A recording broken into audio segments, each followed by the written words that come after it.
Hello viewers, class 6 की NCERT हम cover कर रहे हैं। सारी बुक्स क्लास 6 की our past and the earth our habitat and social and political life, सारे चैप्टर में 1 बाय 1 कवर कर रहा हूँ और उनके वीडियोस मैंने अपलोड कर दिए हैं। आज हम अपनी आवर पास्ट यानी हिस्ट्री का चैप्टर 6 करेंगे। न्यू क्वेश्चंस एंड आइडियाज़, नए प्रश्न और जो विचार हैं वो कैसे उद्गम हुए, उनका कैसे डेवलप हुए, आइडियाज़ कहाँ से आए, कैसे कौन कौन से सवाल जो है उनको इनोवेट किया गया, उनके बारे में उन सवालों के जवाब ढूंढे गए, इसके बारे में ये चैप्टर है। चैप्टर स्टार्ट करने से पहले एक रिक्वेस्ट है आप सभी से, चैनल पे अगर आप नए हैं तो चैनल को लाइक एंड सब्सक्राइब ज़रूर कीजिएगा और वीडियोस को लाइक एंड शेयर ज़रूर कीजिएगा अगर आपको वीडियोस ये पसंद आ रहे हैं, अगर आपको वीडियोस इन्फॉर्मेटिव लग रहे हैं तो। चलिए हम स्टार्ट करते हैं चैप्टर को। चैप्टर स्टार्ट होता है एक अनघा नाम की लड़की के बारे में जो इसको स्कूल ट्रिप पर जा रही है, पहली बार जा रही है। वो ट्रेन से पुणे से वाराणसी का एक ट्रिप लेती हैं। लेट नाइट में ट्रेन है। इनकी मदर जो आई थी, इनको स्टेशन पर सी ऑफ करने के लिए आई थी और उन्होंने कहा था टीचर से कि बच्चों को जो है वो बुद्धा के बारे में ज़रूर बताइएगा और उनको जो है वो सारनाथ ज़रूर दिखाइएगा। तो जब बुद्धा की यहाँ पर बात आई तो स्टोरी शुरू होती है बुद्धा से, जिनका नाम सिद्धार्थ है। Siddharth also known as Gautama, founder, Buddhism के फाउंडर थे। 2500 साल पहले ये बुद्धिज़्म रिलीजन जो है वो फाउंड हुआ। रैपिड चेंजेस आपको देखने को मिलेंगे। हमने पीछे पढ़ रखा है, अब तक के जो भी हमने पीछे चैप्टर्स करे हैं वो सब धीरे धीरे हमको बताते हैं कैसे कैसे डेवलपमेंट हुए, कैसे लाइफ चेंज हुई, किस तरीके से एग्रीकल्चर में डेवलपमेंट हुआ, लोगों ने अपनी स्टैंडर्ड ऑफ लिविंग को किस हद तक जो है वो डेवलप किया, ये सब हमने चीज़ें देखी। कैसे रूलर्स बने लास्ट चैप्टर में हमने चैप्टर 5 में अर्ली किंगडम्स के बारे में, अर्ली रिपब्लिक के बारे में और रूलर्स और किंगडम्स के बारे में हमने पढ़ा था कि किस तरीके से जो है मैन ने अपने आप को जो है वो रूलर इस्टेब्लिश करा। और हमने 2 किंगडम के बारे में भी पता लगाया था कि मगधा और वज्जी के बारे में अपने चैप्टर में पढ़ा था। तो इससे आप अंदाज़ा लगा सकते हैं कि किस तरीके से रैपिड चेंजेस आए थे लोगों में। चैप्टर 5 में जिसका जिक्र हो चुका है महाजनपदास के बारे में और जनपद के बारे में हमने पढ़ा, जो कि काफ़ी पावरफुल बनते नज़र आ रहे थे, जो बन रहे थे, पावरफुल महाजनपद बन रहे थे, जिसमें हमने वज्जी का नाम, मगध का नाम भी हमने जो था वो पढ़ा था। नए शहर जो थे वो डेवलप हो रहे थे और लोगों की ज़िंदगियाँ जो थी गाँवों में भी जो थी वो उनमें कुछ बदलाव आ रहे थे। कई सारे जो थिंकर्स थे उनकी कोशिश थी समझने की कि सोसाइटी में ये चेंजेस क्यों आ रहे हैं, क्या कारण हैं, क्या रीज़न्स हैं, क्या वजहें हैं जिनकी वजह से सोसाइटी में ये चेंज आ रहे थे। ये एक सवाल था जिसके जवाब थिंकर्स, जो सोच विचार करने वाले जो थिंकर्स हैं, वो उसका जवाब ढूंढ रहे थे। They also wanted to try and find out the true meaning of the life. उनकी ये कोशिश थी कि ज़िंदगी का क्या असल मीनिंग है, असल क्या अर्थ है ज़िंदगी का, इसका जवाब भी वो फाइंड आउट करने की कोशिश कर रहे थे। बुद्ध बिलोंग करते थे एक स्मॉल गण से जिसका नाम था सक्यागण, जो कि एक क्षत्रिय था। क्षत्रिय जो कि हिंदुइज्म में जो 4 वर्ण बनाए गए थे, ब्राह्मण, क्षत्रिय, शूद्राज और वैश्याज, उसी में से ये एक वर्ण है क्षत्रिय नाम का। क्षत्रिय की क्या क्वालिटी होती है, क्या काम करते हैं, इसके बारे में मैंने आपको बताया। कमेंट बॉक्स में इसका आप आंसर दीजिए। जब वो बहुत ही यंग थे, he left the comfort of his home. इन्होंने अपनी आराम भरी ज़िंदगी को, यानी कि एक तरीके से राजाओं की जो ज़िंदगी थी उसको उन्होंने त्याग दिया। किस लिए? In search of the knowledge, यानी ज्ञान की तलाश में उन्होंने अपनी बेहतरीन ज़िंदगी को जो है वो त्याग दिया। और जो थे वो कई साल तक लोगों से उन्होंने मेल मिलाप किया, मिले वो और उनसे बातचीत की और जो दूसरे थिंकर्स थे उनके साथ उन्होंने मीटिंग्स करी, बातचीतें करी और कई साल तक वो जो इधर से उधर जगह जगह घूमे। फाइनली उन्होंने जो है वो डिसाइड किया कि वो खुद पाथ एक फाइंड आउट करेंगे रियलाइजेशन का, यानी कि खुद वो चीज़ों को रियलाइज़ करेंगे, खुद चीज़ों को जो है वो ऑब्जर्व करेंगे और उसके बेसिस पर वो जो है वो अपने आइडियाज़ और अपनी नॉलेज को जो है वो एनहेंस करेंगे, उसको और डेवलप करेंगे। ये उनका एक तरीका था रियलाइज़ करने, मतलब आंसर्स को फाइंड आउट करने का, क्योंकि सोसाइटियाँ किस तरीके से बदली, कैसे लोगों से मिल मिलाप हुए, उनसे सवाल जवाब हुए, उनसे बातचीत हुई, डिस्कशन हुए, नए आइडियाज़ जनरेट हुए। तो उसमें उन्होंने कहा कि अब मैं जो हूँ वह खुद से भी कुछ अपनी तरफ से भी जो है वो एक हार्ड वर्क करूँगा, समझने की कोशिश करूँगा कि कैसे क्या चीज़ें हुई। तो इन्होंने खुद से जो है वो एक सेल्फ रियलाइजेशन का जो है वो पाथ अप फाइंड आउट करा और कई दिनों तक जो है वो मेडिटेशन में चले गए। और कहाँ पर मेडिटेशन किया उन्होंने? एक पीपल का वृक्ष, एक पीपल का ट्री, जैसे कहते हैं बोधि वृक्ष, और जो कि है बोध गया बिहार में। वहाँ पर ये उस पेड़ के नीचे इन्होंने मेडिटेशन किया कई दिनों तक, और फाइनली इनको क्या हुआ, इनको एनलाइटमेंट अचीव हुआ उसी पेड़ के नीचे, जो आज भी आपको देखने को मिल जाएगा बोध गया में। वो बोधि वृक्ष काफ़ी हरा भरा है, काफ़ी एक विशाल का है वो पेड़ है जो आज भी मौजूद है। उसके बाद जो थे, he was known as Buddha. इसके बाद जब इनको ये एनलाइटमेंट इनको जब अचीव हुई तो इसके बाद जो था इनको एक नाम दिया गया बुद्धा, यानी कि वाइज मैन। एक इंटेलेक्चुअल और एक अक्लमंद इंसान को हम वाइज मैन कहते हैं। तो बुद्धा काफ़ी एक इंटेलेक्चुअल थे और काफ़ी ही इनको एनलाइटमेंट की प्राप्ति हुई थी, जिसके बाद इनका नाम बुद्धा रख दिया गया। इसके बाद ये कहाँ चले गए, इसके बाद ये सारनाथ चले गए, जो कि वाराणसी के करीब पड़ता है। वहाँ पर इन्होंने जो था वो अपनी पहली शिक्षा दी, पहली बार उन्होंने अपनी शिक्षा दी, और इन्होंने अपना रेस्ट ऑफ लाइफ जो था वो ट्रैवल करते हुए, यानी कि पैदल यात्रा करते हुए ये जगह जगह गए और लोगों को इन्होंने ज्ञान दिया, उनको पढ़ाया, उनको जो भी उन्होंने जो रियलाइजेशन किया था, सेल्फ रियलाइजेशन जो उन्होंने किया था, उसकी सारी टीचिंग्स उन लोगों को दी। और उसके बाद इनकी डेथ हो गई कुशीनारा में। आगे कहते हैं कि बुद्धा ने जो था वो बताया कि लाइफ का मतलब क्या है। लाइफ का मतलब क्या है बुद्धा के अकॉर्डिंग, ये लाइफ जो है वो एक फुल ऑफ सफरिंग है एंड अनहैप्पीनेस है, यानी ज़िंदगी जो है, जीवन जो है वो कष्टों से भरा हुआ है और उदासीनता से भरा हुआ है। वो इसलिए क्योंकि हमारी क्रेविंग्स और डिज़ायर्स की वजह से जो कभी फुलफ़िल नहीं होती, हमारे अंदर और पाने की जो चाह होती है, एक लालसा जो होती है, एक जो डिज़ायर होती है, यानी कि एक तरीके से डिमांडिंग, कभी डिमांड हमारी ख़त्म ही नहीं होती। अब ये हो गया तो अब हमें इसकी ज़रूरत है, वो हो गया तो हमें और किसी चीज़ की ज़रूरत है। तो हमारी डिज़ायर्स जो है वो कभी फुलफ़िल नहीं होती, और इसी वजह से हम उन डिज़ायर्स को अचीव करने के चक्कर में हम बहुत ही सफरिंग्स को फेस करते हैं। इसीलिए हमारी ज़िंदगी जो होती है वो पूरी तरह से पीड़ाओं में भरी हुई होती है। कभी कभार हमें जो चाहिए होता है वो हमें मिल जाता है, लेकिन उसके बाद भी हम सेटिस्फाई नहीं होते हैं, हम और डिमांड करते हैं, हम और चीज़ों को पाने की कोशिश करते हैं। बुद्धा ने इस प्रोसेस को जो है वो डिस्क्राइब किया है एज अ थर्स्ट, कि हमारी प्यास बुझती ही नहीं, हम तनहा ही रहते हैं, हमारी प्यास बुझती ही नहीं है। कितना भी हमें मिल जाए लेकिन हम संतुष्ट नहीं हैं उस चीज़ से, हमारी वो प्यास मिट ही नहीं रही है। तो बुद्धा का सोचना ये था कि आपकी ये एक तरीके की हंगर, डिज़ायर को पूरा करने की जो एक हंगर है, ये आपकी बिल्कुल एक थ्रस्ट है जो कभी आपकी बुझती ही नहीं है।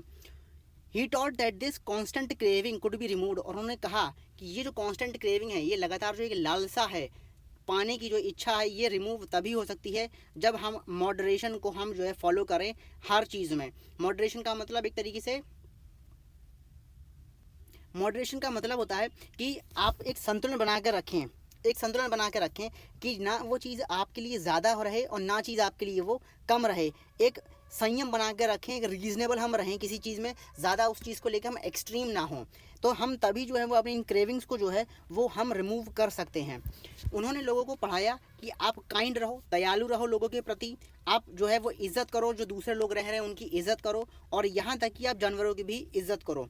उनका ये बिलीव था, उनका ये मानना था कि हम जो भी एक्शंस करते हैं उसके कुछ ना कुछ रिजल्ट्स निकल कर आते हैं, और वो कहलाते हैं हमारे कर्मा। जो आज हम जिनके ऊपर कई सारे स्टेटस लगाते हैं, आप देखते होंगे, रील अक्सर देखते होंगे कि ये कर्मा है, कि आपने जो किया है, वो कहते हैं ना कि जैसा बोएगा वैसा पाएगा, ठीक है। तो वही चीज़ कर्मा है, यानी आपने जो भी किया, अच्छा किया बुरा किया, अच्छा किया रिजल्ट आपके अच्छे हैं, बुरा किया आपके रिजल्ट्स बुरे हैं, तो वो आपका कहलाता है कर्मा। यानी कि वेदर गुड और bad affect us both in this life and the next. आगे की ज़िंदगी में कहते हैं हमने आज जो किए हैं, जो हमने पुण्य किए हैं, तो हमें उनके जो रिजल्ट मिलेंगे, हमें उनके लिए जो अच्छे रिवॉर्ड मिलेंगे वो हमें इस ज़िंदगी में मिलेंगे और आने वाली ज़िंदगी में हमें मिलेंगे, तो वो कर्मा कहलाता है। बुद्धा ने जो भी टीचिंग्स दी हैं वो ऑर्डिनरी पीपल्स की लैंग्वेज में दी हैं, यानी जो आम जन वहाँ के बोला करते थे वहाँ पर टीचिंग्स दी हैं। सारनाथ में उन्होंने टीचिंग्स दी हैं, तो सारनाथ में जो ऑर्डिनरी पीपल थे, जिस लैंग्वेज का इस्तेमाल करते थे, वो थी आपकी प्राकृत, और उसी प्राकृत की लैंग्वेज में जो है इन्होंने अपनी टीचिंग्स दी हैं लोगों को, जिससे कि लोग आसानी से समझ सकें। What was the language used to compose the Vedas को कंपोज करने में कौन सी लैंग्वेज का इस्तेमाल किया गया है? इसका जवाब आपको पीछे के चैप्टर्स में बताया गया, वीडियोस में जो मैंने बनाए हैं पीछे के चैप्टर्स, उनमें इसका जवाब मिलेगा आपको ज़रूर। आप उन वीडियोस को ज़रूर देखिएगा, और अगर आपको पता है इसका जवाब तो आप कमेंट बॉक्स में उसका आंसर ज़रूर दीजिए। He also encourage people to think for themselves rather than to simply accept what he said, यानी कि उन्होंने लोगों को एनकरेज भी किया कि वो सोचे, थिंक फॉर देमसेल्फ, देमसेल्स अपने लिए भी सोचें और साथ ही साथ ना कि जो है वो दूसरों के बारे में भी सोचें, ना कि सिर्फ जो कि एक्सेप्ट कर लिया जाए जो उसने कहा। यानी कि आपसे अगर कोई कुछ कह रहा है करने के लिए तो आप उसके बारे में ज़रूर सोचें। ऐसा नहीं है कि आपने किसी से सवाल पूछा तो आपसे उसने कह दिया, आपने उसने आपको कोई जवाब दे दिया। अब जवाब से आप खुद भी उस चीज़ को फाइंड आउट करने की कोशिश की, क्या मुझे उसने सही जवाब दिया है कि नहीं दिया है। ये नहीं कि आपसे किसी ने कह दिया और आप सिंपली उस पर एक्सेप्ट कर ले रहे हैं। ठीक है, अगर आपसे कोई कह दे भैया जाओ जाके कुएं में कूद जाओ, तो आपको ये खुद सोचना पड़ेगा कि क्या कुएं में कूदने से मेरा कुछ फ़ायदा होगा कि नहीं होगा। ये नहीं है जाके गए और जाके सीधे छलांग लगा दी कुएं में, नहीं। आपसे जो कुछ कह रहा है आप उसे एक्सेप्ट करने के बजाय आप थोड़ा सा उसकी तरफ जो है आप उसको खुद से जो है फाइंड आउट करने की कोशिश करा जाए। इसके लिए भी लोगों को मोटिवेट किया बुद्धा जी ने। किस तरीके से मोटिवेट किया इसको हम देखेंगे। ये एक इमेज आप देख रहे हैं, ये है स्तूपा एट सारनाथ। सारनाथ में आपको ये स्तंभ देखने को मिलेगा जो कि बिल्ड हुआ था जहाँ पर बुद्धा ने जो अपनी पहली मैसेज दिया था, जहाँ पर भी बुद्धा जी ने अपनी पहली मैसेज दिया था, ये वहाँ पर लोकेटेड है। और इसके बारे में हम आगे के चैप्टर 10 में पढ़ेंगे। अब कैसे उन्होंने जो टीचिंग्स दी थी, उन्होंने किस तरीके से एनकरेज किया था, इसके बारे में जानने से पहले एक स्टोरी मिलती है किसा गौतमी की, इसको हम पढ़ लेते हैं। बहुत ही इंटरेस्टिंग स्टोरी है, एक फेमस स्टोरी है बुद्धा के बारे में कि एक वुमन जो थी किसा गौतमी की, जिसका बेटा मर गया था, तो वो बहुत उदास थी और अपने बेटे को साथ में लिए लिए वो शहरों की सड़कों पर जो थी वो घूमा करती थी और पूछती थी कि कोई है जो मेरे इस बेटे को वापस जीवित कर दे। एक काइंड मैन थे, वो इनको ले गए बुद्धा के पास और बुद्धा ने कहा कि मुझे कुछ मस्टर्ड सीड ला के दो, मैं तुम्हारे बेटे को ज़िंदा कर दूंगा। किसा गौतमी खुश हो गई और चलने लगी। जैसे चलने लगी तभी बुद्धा ने जो है उनको रोका और कहा कि मुझे सीड ऐसे घर से चाहिए जहाँ पर किसी की डेथ ना हुई हो। यानी कोई ऐसे घर से मस्टर्ड के बीज लेके आना जहाँ पर जिसकी फैमिली में कोई भी मौत न हुई हो। तो किसा गौतमी दरवाजे दरवाजे घूमती रहीं और जहाँ पर भी उनको बीज मिले तो वहाँ पर उनको कोई ना कोई ऐसा पर्सन मिला जिसका फादर, जिसकी मदर, जिसकी sister, brother, husband, wife, uncle, कोई ना कोई डेथ हुई हो। तो इससे एक मैसेज गया कि जीवन कभी भी जो है वो कंटिन्यू नहीं रहता, कहीं पर उसका एंड हो जाता है। यानी कि मौत आखिरकार आनी ही आनी है। हर इंसान को जो है वो डेथ का मज़ा चखना ही है, मौत का मज़ा चखना ही है। सबको एक ना एक दिन इस दुनिया से जाना है, कोई भी अमर नहीं है इस दुनिया में। तो ये किसा गौतमी को समझाया उन्होंने इस तरह से कि आप जिसके भी घर गई कोई ना कोई मरा है, तो इसका मतलब ये नहीं है कि आपका बेटा अगर मर गया है तो ये कोई नई बात है। ऐसा बहुत से घरों में आपको देखने को मिल जाएगा। तो जो मैसेज पहुंचा वो किसा गौतमी की स्टोरी से आपको पता चलता है। 6 स्कूल इंडियन फिलोसफी के हैं, इनके बारे में क्या जानकारी दे रखी है इसको पढ़ लेते हैं कि over centuries India's intellectual exploration of truth has come to be represented by 6 system of philosophy. India का जो इंटेलेक्चुअल एक्सप्लोरेशन है ऑफ ट्रूथ यानी सच्चाई को लेके, जो भी इंडिया के जो इंटेलेक्चुअल रहे हैं उन्होंने कोई भी जो भी एक्सप्लोरेशन करी है सत्य को जानने के लिए, वो 6 सिस्टम्स ऑफ फिलॉसफी हैं। यानी दार्शनिक के 6 सिस्टम्स हैं, उनके तहत जो है उन्होंने सत्य को एक्सप्लोर करने की बात कही है। कौन से हैं ये 6 फिलॉसफी? एक है वैशेषिका, न्याय, समख्या, योगा, पूर्व मीमांसा एंड वेदांता, पूर्व मीमांसा, वेदांता और उत्तर मीमांसा। ये जो हैं आपकी 6 इंडियन फिलॉसफी के सिस्टम्स हैं जिनके बारे में बताया गया है। These 6 systems of philosophy are said to have been founded by sages Konada, Gautama, Kapila, Patanjali, Jaimini and Vyasa respectively। यानी कि जो ये 6 सिस्टम्स हैं फिलॉसफी के, इनको खोजा किन्ने हैं? सेजेस ने, कुछ ऋषि मुनि हैं। कोनाडा ने जो है वो वशिष्ठिका को खोजा है, गौतमा ने जो है वो न्याय को खोजा है, कपिला ने जो है वो समख्या को खोजा है, पतंजलि ने जो है वो योगा को खोजा है, जैमिनी ने जो है वो पूर्व मीमांसा को खोजा है और व्यासा ने जो है वो वेदांता या फिर कहें उत्तर मीमांसा को खोजा है। तो ये 6 लोग जो हैं, इन 6 लोगों ने जो है वो ये 6 फिलॉसफी, इंडियन फिलॉसफी जो जिनके नाम ऊपर दे रखे हैं, इनको इन्होंने खोजा है। These philosophies still guide scholarly discourse in the country। ये फिलॉसफी जो है वो आज भी जो है वो हेल्पफुल हैं, गाइड करने में कंट्री में इस्तेमाल होता है। इन सब चीज़ों का, इन फिलॉसफीज़ का इस्तेमाल होता है। German born British Indologist Friedrich Max Muller इन्होंने ऑब्जर्व करा कि द 6 सिस्टम जो ये फिलोसफी के हैं ये डेवलप हुए हैं over many generations with contribution made by individual thinkers. यानी कि जो भी ये 6 सिस्टम्स ऑफ फिलोसफी आए हैं ना, ये टाइम टू टाइम जो है वो जनरेशन टू जनरेशन बदलते हुए जो है वो कंट्रीब्यूट हुआ है इसमें इंडिविजुअल थिंकर्स का। यानी इसमें किसी एक का योगदान नहीं है, जनरेशन टू जनरेशन जो है वो इन चीज़ों में डेवलपमेंट हुआ है और इनका इसमें इंडिविजुअल जो थिंकर्स हैं उन सब का कंट्रीब्यूशन है इन 6 फिलोसफीज़ को फाउंड आउट करने में। हालांकि आज हम देखते हैं we find an underline harmony in their understanding of truth although they seem distinct from each other. हालांकि हम इनमें कुछ हद तक जो है वो इनकी सच्चाइयों को समझने के लिए इनमें कुछ हार्मनी जो है वो अंडरलाइन करे हुए हैं। हालांकि इनमें कुछ ना कुछ जो है वो कहीं ना कहीं एक डिफरेंस है आपस में। इन सारी 6 की 6 फिलोसफीज़ में आपस में कोई ना कोई एक डिफरेंस देखने को मिलता है। तो 6 इंडियन फिलोसफी के जो ये स्कूल्स हैं इनके नाम आपको पता होने चाहिए और किसने जो है वो इनको फाउंड किया है उनके नाम आपको पता होने चाहिए, इन्हें आप याद करिएगा। अब हम बात कर लेते हैं भाई उपनिषद के बारे में। उपनिषद क्या चीज़ है? अराउंड द टाइम, जैसे जैसे टाइम बदला, various other thinkers also try to find answers to philosophical questions. जो भी दार्शनिक प्रश्न थे, जो भी सवाल थे, उनके बारे में दूसरे थिंकर्स ने भी जो है वो जवाब ढूंढने की कोशिश करी है। Some of them wanted to know about life after death. कुछ लोग और ये जानना चाहते हैं कि ज़िंदगी भी क्या, ज़िंदगी मौत के बाद भी है, मौत के बाद भी क्या कोई ज़िंदगी है। कुछ लोग ये जानना चाहते हैं to know why sacrifices should be performed, कि सेक्रीफाइसेस क्यों होने चाहिए, कि जो हम सेक्रीफाइसेस इन द सेंस जो हम बलि देते हैं, कि हम सेक्रीफाइस जो करते हैं उनके कंसेप्ट क्या है कि वो परफॉर्म होना चाहिए कि नहीं होना चाहिए। इसके बारे में सोचना क्या है, ये सेक्रीफाइस करना सही है कि नहीं सही है, और सही अगर है तो इसका कोई प्रोसेस भी है, और अगर नहीं है सही तो फिर ये क्यों होते हैं। मैनी ऑफ दीज थिंकर्स, कई सारे जो थिंकर्स थे उनका ये मानना था कि that there was something permanent in the universe that would last even after death.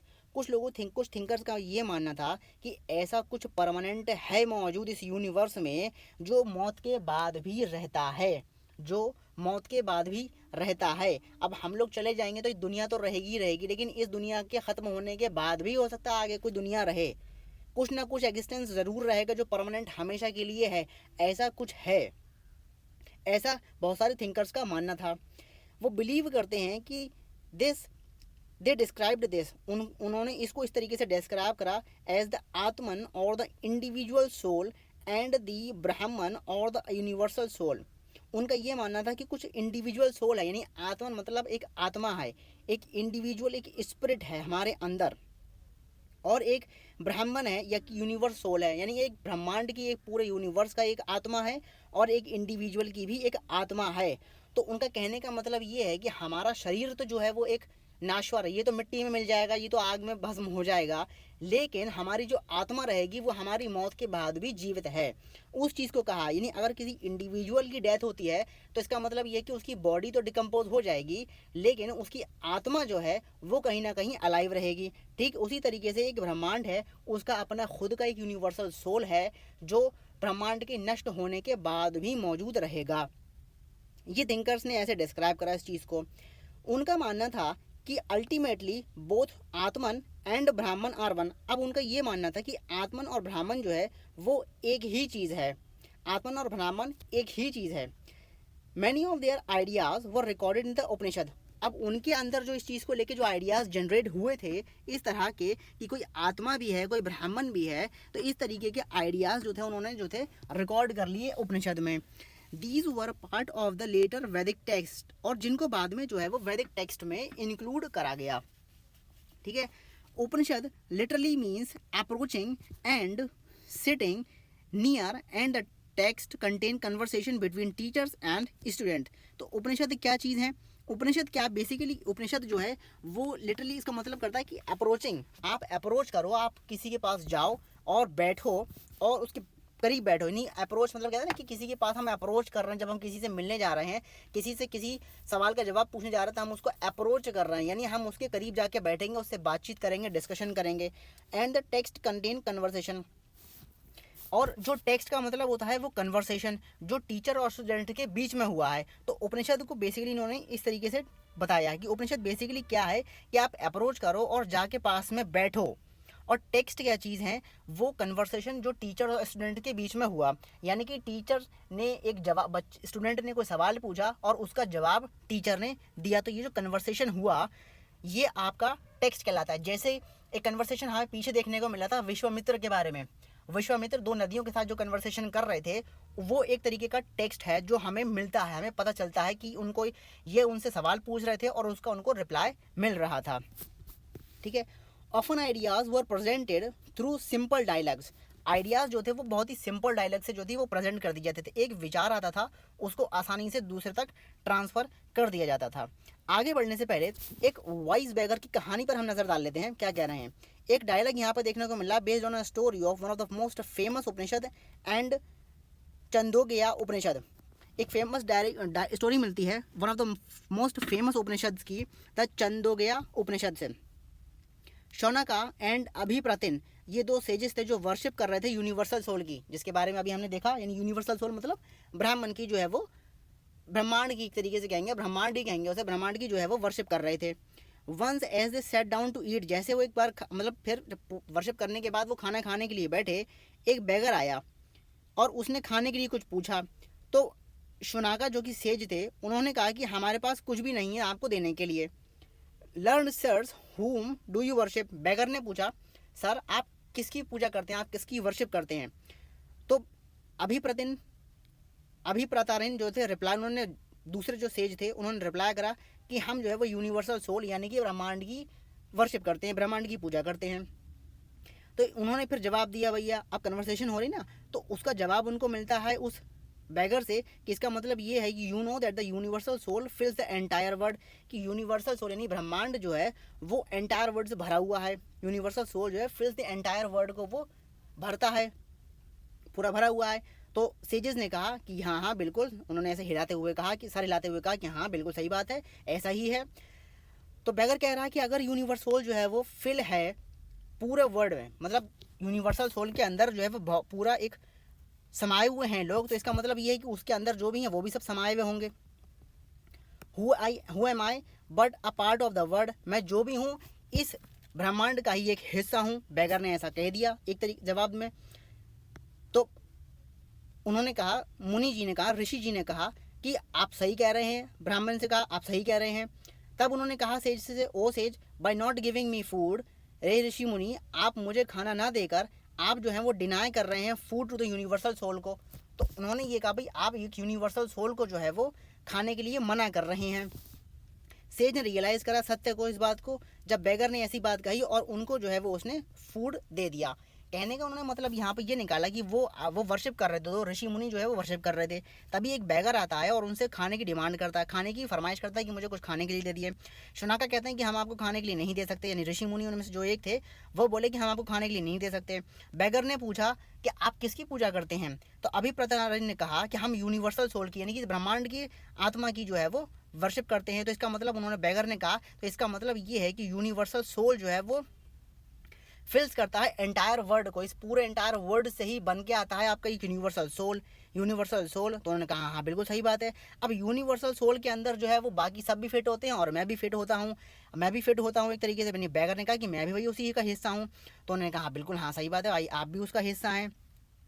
तो फिर भैया उन्होंने कहा, बैगर ने कहा कि अगर मैं उस चीज़ का हिस्सा हूँ तो आप जो है वो मुझे खाना ना दे के आप जो है वो मुझे यूनिवर्स का हिस्सा नहीं मानते। उन्होंने कहा बिल्कुल बात सही है, आप भी तो हिस्सा ही हुए इसका मतलब आपको भी देना चाहिए। तो ये जब इस बात पे कन्विंस हुए तो उन्होंने जो था वो उनको खाने के लिए कुछ ज़रूर दिया। तो how did the bagger convince the sage, तो बैगर ने किस तरीके से जो है वो कन्विंस किया सेज को कि वो उनको खाना दें।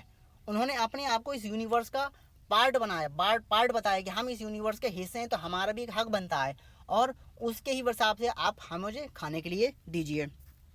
ठीक है, आगे जो चैप्टर में है ये हम एक बार इसे ख़त्म कर लेते हैं। उसके बाद जो अगला पार्ट है जैनिज्म का, इसको हम पार्ट 2 में देखेंगे। वीडियो लेंथी हो गया है ऑलरेडी, मैं समझ सकता हूँ, लेकिन इसको हम टॉपिक को ख़त्म कर लेते हैं, बेहतर रहेगा।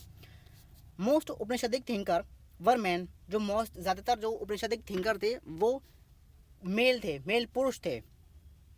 स्पेशली ख़ास तौर पे ब्राह्मण्स और राजा थे। Occasionally there is mention of women thinkers का भी मेंशन है, जैसे कि गार्गी, अपाला, घोषा और मैत्रेयी, ये 4 वुमेन थिंकर्स के भी नाम आते हैं, लेकिन ज़्यादातर जो उपनिषद के थिंकर्स थे वो पुरुष ही हुआ करते थे। फीमेल जो फेमस थी वो फेमस थी for their learning and participate in debates. ये फेमस थी, जो फीमेल वुमेन थिंकर थी ये फेमस थी अपनी लर्निंग के लिए, और ये डिबेट्स में इनका पार्टिसिपेशन था, तो ये इसके लिए फेमस थी। पुअर पीपल जो थे, गरीब लोग जो थे, वो बहुत ही कम जो थे वो इन डिस्कशंस में पार्टिसिपेट करा करते थे। एक फेमस एक्सेप्शन यहाँ पे मिलता है वॉज द सत्यकामा जबाला का। सत्यकामा जबाला नाम का एक फेमस एक्सेप्शन मिलता है, who was named after his mother, जिनका नाम जो था वो उनकी माँ के नाम पर पड़ा। सत्यकामा जबाला का नाम जो है वो उनकी माँ के नाम पर पड़ा, जो कि एक स्लेव वुमेन थी, जबाली की स्लेव वुमेन थी। The slave women Jabali, slave women थी यानी कि एक तरीके दासी थी जबाली नाम की, और इन्हीं के नाम पर इनकी बेटी का नाम पड़ा Satyakama Jabala. He had a deep desire to learn about reality, इनकी बहुत ही एक डीप डिज़ायर कहेंगे, एक तीव्र इच्छा थी कि ये रियलिटी के बारे में लर्न करें। Was accepted as a student by Brahmin teacher, जिसकी इनकी डिज़ायर्स को एक्सेप्ट करा किसने, एक ब्राह्मण टीचर ने, जिनका नाम था Gautama, and became one of the best known thinkers of the time, और जो कि एक बहुत ही बेहतरीन बेस्ट थिंकर्स ही बनी अपने उस टाइम की। कई सारे आइडियाज़ उपनिषद के बाद में जो है वो डेवलप हुए by the famous thinker Shankaracharya. Upanishad के बहुत सारे आइडियाज़ को और डेवलप करा गया शंकराचार्य ने, जिनके बारे में हम क्लास 7 में हम जिनके बारे में पढ़ेंगे, शंकराचार्य के बारे में। इन्होंने उपनिषदों के ऊपर और डेवलपमेंट किया, उसमें और काम किया शंकराचार्य ने, और उपनिषदों में से जुड़ी हुई बातों को और फैक्ट को उन्होंने जो है वो फाउंड आउट किया, उनको और थोड़ा सा एक्सप्लोर करने की कोशिश करी, समझने की कोशिश करी उपनिषदों में क्या क्या लिख रखा है। ठीक है, तो ये थी कहानी हमारी। यहाँ तक हमने जो पढ़ लिया, ये था हमारा उपनिषद के बारे में सारा डेटा जो हमने अभी तक पढ़ लिया। अगले वीडियो में जो है वो हम जैनिज्म के बारे में पढ़ेंगे, और जो ये बॉक्स दे रखा है पन्नी ग्रामेरियन का, इसके बारे में हम अगले वीडियो में पढ़ेंगे। इस वीडियो को हम यहीं रोकते हैं। Thank you and have a nice day.